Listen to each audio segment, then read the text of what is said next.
আপনারা দেখছেন news now, খবরের নতুন ভাষা।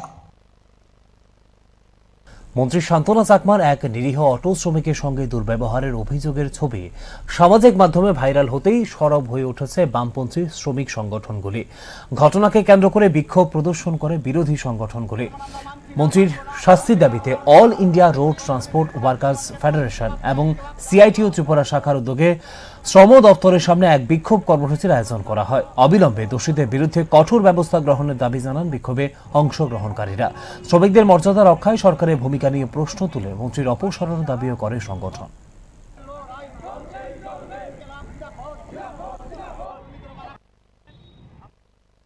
সংগ্রামী বন্ধুগণ, আপনারা শুনেছেন যে গতকাল আমাদের ঊনকোটি জেলার পেচারথলে আমাদের বিজেপি পরিচালিত সরকারের মন্ত্রী শান্তনা চাকমা যখন ওনার কর্মসূচিতে যাচ্ছিলেন, তখন রাস্তার মধ্যে একটা জ্যাম বা এরকম কিছু ঘটনাকে কেন্দ্র করে উনি সরাসরি গাড়ি থেকে নেমে একজন নিরীহ অটো শ্রমিকের উপর অমানবিকভাবে শারীরিক আক্রমণ সংগঠিত করে।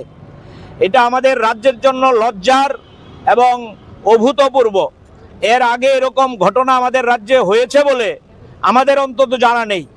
এই নিরীহ শ্রমিকের উপর এই অমানবিক আক্রমণের বিরুদ্ধে আজকে জরুরি ভিত্তিতে আমাদের রাজ্যের পরিবহন শ্রমিকদের সবচেয়ে বড় সংগঠন Tripura autorickshaw workers union, Tripura motor শ্রমিক ইউনিয়ন এবং তাদের যৌথ যে অল ইন্ডিয়া সংগঠন all India road transport workers federation, এই সংগঠনগুলোর ডাকে আমরা আজকে এখানে আমাদের রাজ্যের শ্রম পরিদর্শক যিনি আছেন, শ্রম কমিশনার, এই শ্রম কমিশনারের অফিসের সামনে বিক্ষোভে সামিল হয়েছি। আমরা উদ্বিগ্ন। আমরা সেখানে অবাক বিস্ময়ে লক্ষ্য করলাম একজন নিরীহ অটো শ্রমিক যখন ওনার সাথে আরক্ষা দপ্তরের স্কট আছে, উনি যখন আরক্ষা দপ্তর দ্বারা পরিবৃত, তখন আরক্ষা দপ্তরের উপর এই ঘটনা ছেড়ে না দিয়ে উনি গাড়ির থেকে নেমে এই শ্রমিকের উপর আক্রমণ সংগঠিত করেছে।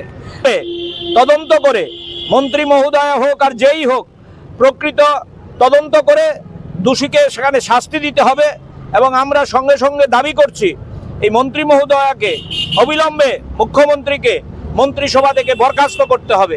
আমি যুক্ত করতে চাইছি